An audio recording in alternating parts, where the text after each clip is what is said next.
లత అంటారు, దివ్య అంటారు. ఈ నంగునూరి అశోక్ గుప్తా అన్నయ్యనే నాతో 20 సంవత్సరాల నుంచి ఉన్నాడు. నాతో సంసారం చేసిండు ఉన్నాడు. నన్ను కాదని పక్కన ఎంతో మందితో వండుకొని అక్క అక్క అని చెప్పి వండుకున్నాడు. వాళ్ళందరూ అక్కడనే బయటికి తేలిన వాడికి అక్క అన్నాడు. నాకు ఇంటికి వచ్చిండు, నన్ను ఊరేసిండు, అటెంప్ట్ మర్డర్ కేసు లాగా నాకు ఫ్యాన్ కూడా వేసిండు. ఎన్నిసార్లు నన్ను సెక్సువల్ హరాస్మెంట్ కూడా బాగా చేసిండు. ఇంట్లో నాకు ఇల్లు కొనిస్తా అని చెప్పిండు, నా పిల్లలు పెళ్లి చేస్తాను, నాతో ఉంటానని చెప్పిండు. ఇప్పుడు వీళ్ళందరూ బయట తేలే కానీ ఏం చేసిండు, నా నంబర్లు మొత్తం బ్లాక్ చేసుకున్నాడు. వాట్సాప్, ఫేస్బుక్ అన్ని బ్లాక్ చేసేసుకున్నాడు. పోయి వాళ్ళతో బొబ్బిలి మంజులతోనే ఉంటున్నాడు. దానికి ఇల్లు కట్టిస్తున్నాడు. గుడిలో కూడా దమ్మాయి కూడా వెంకటేశ్వర స్వామి గుడిలో ఉన్న వాళ్ళతో దాంట్లో కళ్యాణ అన్నంతో ఉన్నాడు. అక్క అన్న అని చెప్పి పెట్టుకున్నాడు.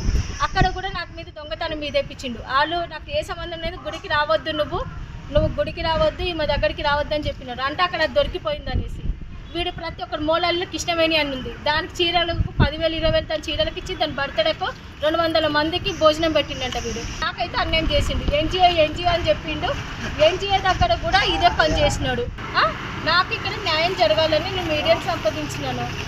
ఎమ్మెల్యే సార్తో మాట్లాడితే ఎమ్మెల్యే అన్న నాకు వాళ్ళ ఇంటికి రమ్మని చెప్పి ఎమ్మెల్యే అన్న కూడా పిలిపిస్తే కూడా లక్ష్మీరెడ్డి అన్న పిలిపిస్తే కూడా వస్తలేడు.